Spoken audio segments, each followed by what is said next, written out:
नेकी और बदी के रूप, हजरत इंसान के बदलते बहरूप, जुर्म की लातादाद कहानियां, लेकिन प्रोग्राम सिर्फ एक, जियो FIR, हर जुर्म की फर्स्ट इंफॉर्मेशन रिपोर्ट। किसी के नल से बगैर इजाजत एक बाल्टी पानी भर लेना कानूनन कोई जुर्म नहीं, मगर ये नल अगर किसी पुलिस वाले का हो तो एक बाल्टी पानी के बदले 10 बाल्टी खून बह सकता है। और कुछ ऐसा ही हुआ है असलम भाई के साथ भी। उन्होंने दुकान के आगे छिड़काव करने के लिए एक बाल्टी पानी भरने की गलती की तो पुलिस वाला भाइयों के साथ पहुंच गया। पहले असलम भाई का सर फाड़ा और फिर फायरिंग करके एक बेटे को कत्ल और दूसरे को शदीद जख्मी कर दिया। असलम भाई ने फिर गलती की, उन्होंने मुकदमा दर्ज करा दिया तो उसने असलम भाई की टांग तोड़ दी। आप सोच रहे होंगे पुलिस ने क्या किया? तो पुलिस ने वही किया जिससे असलम भाई के दुख में मजीद इजाफा और पेटीबंद की सजा में कुछ कमी हो सके।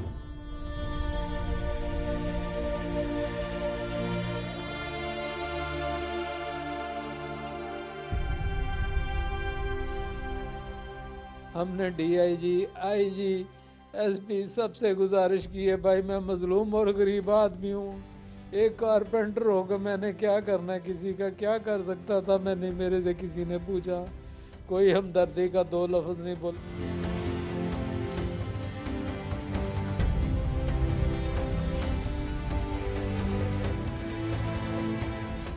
ग्रेजुएट, माहिर कारपेंटर और एक मिसाली सियासी कारकुन, ये हैं असलम भाई। और उन्होंने अपनी महारत के जौहर सऊदी अरब में भी दिखाए। और कराची में जब जिन्ना टर्मिनल बन रहा था ना, तो ये वहां कारपेंटरों के सुपरवाइजर थे। और यही वो वक्त था जब इन्होंने समझा कि कराची रोजगार और बच्चों की तालीम के लिए सबसे बेहतर शहर है। सो इन्होंने बीवी और बच्चों को रहीम या खान से कराची बुला लिया।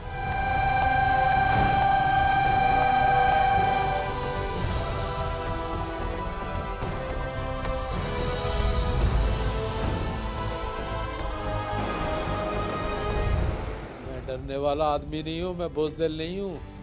मैंने आपके जलसों में जुलूसों में जरदारी साहब, मैं रहीम यार खां का रहने वाला हूँ, वहाँ मेरी दास्तान सुनना कि हाजी असलम मुगल कौन है, मैं सियासी तौर पे नहीं जाना चाहता। जिस दिन मोहतरमा शहीद हुई थी,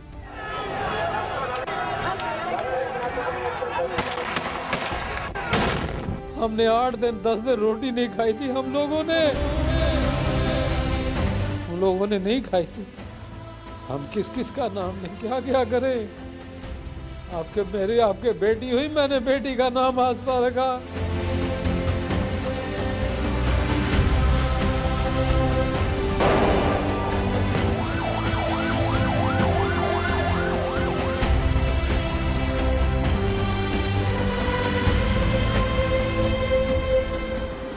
अब आते हैं असल वाक़े की तरफ। असलम भाई कराची के इलाके महमूदाबाद में रहते हैं और उनकी दुकान भी इसी इलाके में है। पिछले साल 25 दिसंबर को हवा तेज और गर्दो गुबार बहुत ज्यादा था। असलम भाई ने करीबी घर के नलके से बाल्टी भरी और दुकान के सामने छिड़काव शुरू कर दिया। लेकिन जिस घर के नल से बाल्टी भरी गई वो तारिक नामी ASI की मिल्कियत है। तारिक के भाई शरफगन को असलम भाई का बाल्टी भरना इतना बुरा लगा कि उसने दुकान का सामान बाहर फेंकना शुरू कर दिया। इस पर असलम भाई के बड़े बेटे ने पहले शरफगन को समझाया और जब वो बाज ना आया तो धक्के मारकर दुकान से निकाल दिया।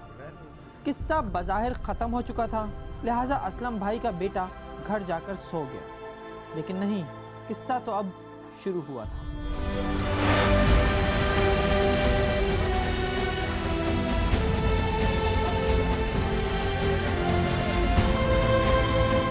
आ गया रोज घर में जाके भाइयों को बुला लाया, मुझे मारा है।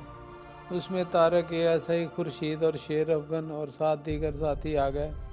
उन्होंने आगे तारक ने जी अपनी आंखों से मैंने देखा, तारक ASI ने बेलचा मेरे सिर में मारा, जिससे मेरा सिर फट गया और मेरा खून बहने लगा, जिससे लोग इकट्ठे हो गए और इतनी देर में वो भागे अपने घर की छत के ऊपर चले गए।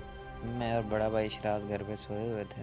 हमें जैसे पता लगा कि वालिद साहब का सर फाड़ दिया, दुकान पे कुछ झगड़ा हुआ है, हम दुकान पे पहुंचे। तो जैसे ही मैं और शराज भाई दुकान पे पहुंचे हैं तो सामने, दुकान के बिल्कुल सामने बिल्डिंग थी वहाँ बिल्डिंग पे तारिक एएसआई और इसका भाई खुर्शीद थे। खुर्शीद के हाथ में 9mm पिस्टल थी और तारिक के हाथ में 2 नाल थी। उन्होंने हम पे फायरिंग कर दी, फायरिंग की, जिससे कुछ गोलियां मुझे लगी, मैं गिर गया। मेरे भाई शिराज को भी लगे, वो मौके पे जान भाग हो गया। जी, मेरे पेट में गोलियां लगी, मेरे 2 ऑपरेशन हो चुके हैं।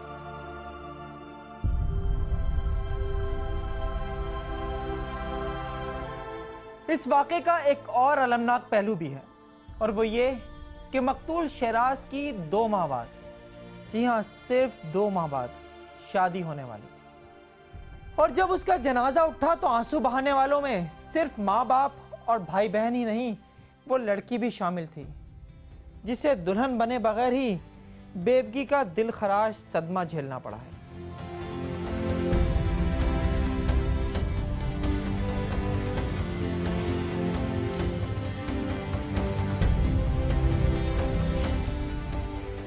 दूसरी तरफ वो गरीब बाप, जिसका एक जवान बेटा कत्ल और दूसरा माजूर हो जाए, वो क्या चाहेगा?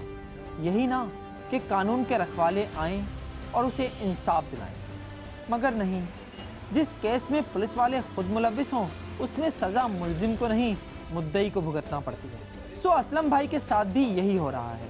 पुलिस ने बज़ाहिर 2 मुल्जिमान को गिरफ्तार तो किया, मगर एएसआई तारिक ने अपना असर रसूख इस्तेमाल करके सिर्फ 3 दिन बाद मुकदमा महमूदाबाद थाने से शारे फैसल थाने में मुंतकिल करा लिया, क्योंकि ये वही थाना है जहां वो खुद तैनात है। यूं अपने थाने में केस की जो ऐसी तैसी की जा रही है, वो तो एक तरफ, लेकिन साथ ही डराने धमकाने का सिलसिला भी जारी है। वो पहले मेरे वालिद साहब को धमकियां देता रहा, खुर्शीद और इसका भाई डॉक्टर रिजवान और इनका भांजा शहबाज, जो शहबाज रिकेत के नाम से इलाके में मशहूर है। उन्होंने वालिद साहब को धमकियां दी कि केस से पीछे हट जाओ, और फिर उन्होंने प्रैक्टिकली तौर पे इम्प्लीमेंट किया।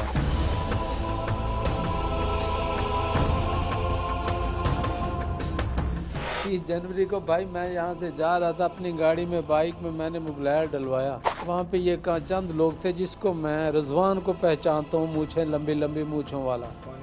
ये खुर्शीद और तारक का बड़ा भाई है। इसने कहा ये रोज़ाना कोर्ट जाता है, इसको मैं देख रहा था दूसरी साइड पे। इसने मेरे को पीछे से बाइक मारी, जिससे मेरी ये टांग टूट गई कि ना ये जाए ना ये पैरवी करे।